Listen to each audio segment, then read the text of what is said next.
नमस्कार, मैं प्रेयसी। स्वागत है आप सभी का द प्रिंट लाइन्स में। चलिए नजर डालते हैं आज की 5 बड़ी खबरों पर।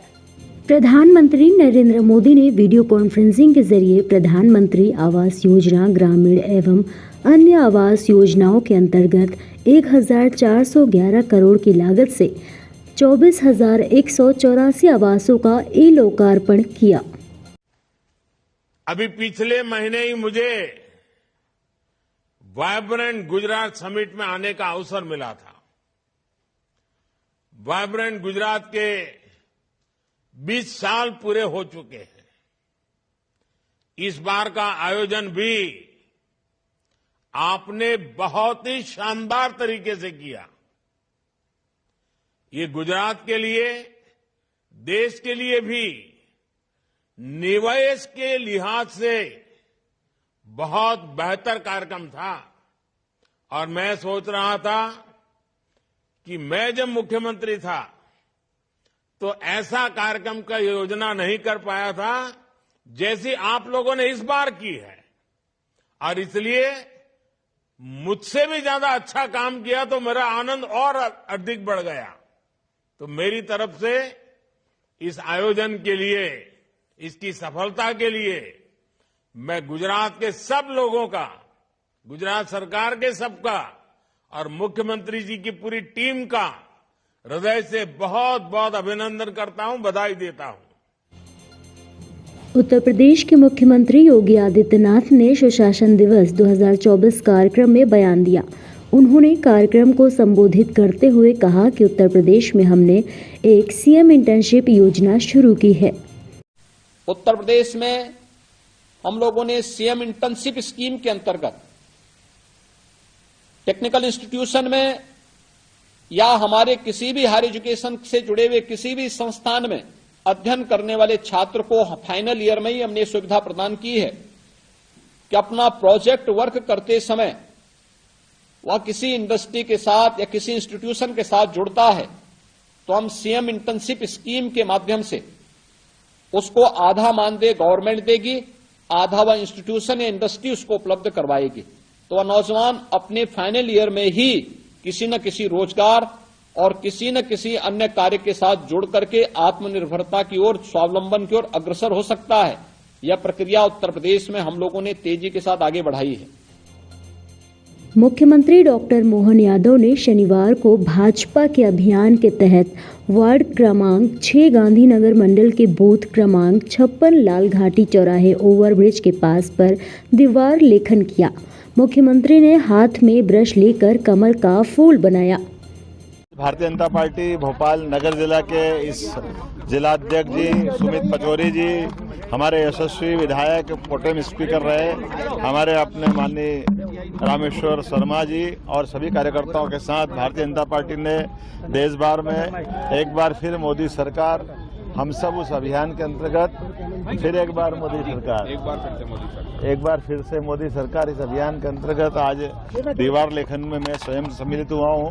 और ये निजी मकान पे उनकी स्वयं की दीवार पे सहमति के साथ हमने आज दीवार लेखन किया है, क्योंकि हमको स्वच्छता का भी ध्यान रखना है, शुचिता का भी ध्यान रखना है, लेकिन पार्टी का प्रचार भी करना है। और ये भारतीय जनता पार्टी है जहां पर मुख्यमंत्री से लेकर के हर दायित्ववान कार्यकर्ता जिसको जो काम मिल जाए वो अपने पार्टी भाव से करता है। मुझे इस बात की प्रसन्नता है कि आज मैंने अपने राष्ट्रीय अध्यक्ष माननीय जयप्रकाश नड्डा जी ने जो आह्वान किया उसी सिलसिले में आज दीवार लेखन किया है। मेरी अपनी ओर से बधाई। और कल हम सब सौभाग्यशाली है, यशस्वी प्रधानमंत्री नरेंद्र मोदी जी का मध्य प्रदेश में आगमन हो रहा है। और हम सबको मालूम है कल पंडित दीनदयाल उपाध्याय जी का एक तरह से उनकी पुण्यतिथि है। हम सब मान के चलते हैं कि यशस्वी प्रधानमंत्री का आना शुभंकर रहेगा। और जिस प्रकार का समय चल रहा है और माननीय मोदी जी के नेतृत्व में देश और दुनिया में आगे बढ़ रहा है, ऐसे पंडित दीनदयाल उपाध्याय जी की जो विचार दर्शन है एक तरह से हमारे सबके लिए वो पाथवे है। उसी भाव से हम सब कल उनका स्वागत करने के लिए रहेंगे। मैं मध्य प्रदेश की धरती पर उनके आगमन की प्रतीक्षा कर रहा हूँ। मेरे सहित पूरी प्रदेश की 8.5 करोड़ जनता अभी इंतजार कर रही है। मेरी अपनी ओर से एक बार फिर आज के इस दीवार लेखन के अवसर पर नगर जिला अध्यक्ष सुमित जी, विधायक रामेश्वर जी, सभी कार्यकर्ताओं को बधाई। केंद्रीय मंत्री गिरिराज सिंह ने बंगाल की मुख्यमंत्री ममता बनर्जी पर जमकर निशाना साधा। उन्होंने निशाना साधते हुए क्या कुछ कहा, सुनिए। बंगाल की सरकार ममता बनर्जी के नेतृत्व में जो वहाँ सरकार चल रही है, वो एक धर्म विशेष के संरक्षक बन गई हैं। चाहे वो रोहिंग्या वहाँ आ जाए, उसके लिए रेड कारपेट, और वहाँ से जोगी जी को कोई थ्रेट करे, ये देश को बर्दाश्त नहीं। योगी आदित्यनाथ एक ऐसा मुख्यमंत्री उत्तर प्रदेश का और देश के लिए सनातन का प्रतीक, अगर उनका विरोध होता है तो है नहीं हिम्मत, बंगाल तो जाएंगे ही चुनाव में, और ऐसे भी कोई रोक नहीं सकता। किसी की हिम्मत नहीं है कि योगी आदित्यनाथ को बंगाल जाने से रोक ले। उत्तराखंड के हल्द्वानी के बनभूलपुरा में सुरक्षा बढ़ा दी गई है। आप देख सकते हैं कि सड़क के आसपास सुरक्षा बल पूरी मुस्तैदी से खड़े हैं। इसका एक ही मकसद है कि शांति बनाए रखी जाए। 8 फरवरी को अतिक्रमण विरोधी अभियान चलाया गया था, जिसके बाद इलाके में हिंसा भड़की थी।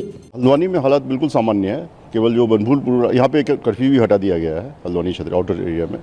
केवल बनभूलपुरा का जो एरिया है उसमें हमने अभी कर्फ्यू जारी रखा है। कितने मुकदमे दर्ज किए गए हैं और कौन कौन है? पूरे प्रकरण में 3 FIR दर्ज की गई हैं, जिसमें 16 व्यक्तियों के खिलाफ उसको नामजद किया गया है। बाकी अज्ञात में काफ़ी लोग हैं। तो इसमें हमने 5 लोगों को राउंड अप कर लिया, अरेस्ट कर लिया है, और बाकी के खिलाफ जो है पुलिस टीम लगातार दबिश दे रही है। शीघ्र ही उन लोगों को भी अरेस्ट कर लेंगे। तो कुछ लोग संदिग्ध हैं, कुछ लोगों के नाम उभर कर आ रहे हैं कि इस घटना को अंजाम देने में उन लोगों की। इस संबंध में जितनी भी CCTV फुटेज है उनके चेक किए जा रहे हैं और उनकी सत्यापन की कार्रवाई की जा रही है। उनको शीघ्र ही उनके नाम पता तस्दीक करके उनको आइडेंटिफाई करके उनके खिलाफ कार्रवाई की जाएगी। सर, मृतक की संख्या या इंजर्ड की संख्या कुछ बड़ी है या फिर अभी तक लास्ट 24 आवर्स में कुछ हुआ हो ऐसा? मृतक इस पूरे प्रकरण में अभी तक 5 रिपोर्टेड हैं। 5 लोगों की मृत्यु हुई है, और इसके अलावे 3 लोग सीरियसली इंजर्ड हैं जो कि सुशीला तिवारी हॉस्पिटल में है। इसके अलावे बाकी पुलिसकर्मी बहुत घायल हैं, वो लोग माइनर इंजरी के शिकार हैं, और उन लोगों को डॉक्टर ने मेडिकल असिस्टेंस देने के बाद अपने घर पर रेफर कर दिया है। उसके अलावा कोई और खास अभी रिपोर्टिंग और नहीं है। क्या है पुलिस का, किस तरह रहने वाला? पुलिस का जो कदम है वो पूरी तरह से शांति व्यवस्था को नॉर्मल करना, और जैसा कि आप देख सकते हैं हल्द्वानी में शहर में स्थिति पूरी तरह से सामान्य हो गई है। केवल जो एक पॉकेट है हमारा छोटा सा, उसमें हम आज जारी रखेंगे कर्फ्यू, उसके बाद उसको भी रिलैक्स करेंगे। ऐसे ही महत्वपूर्ण खबरों को देखने के लिए जुड़े रहिए द प्रिंट लाइन्स के साथ।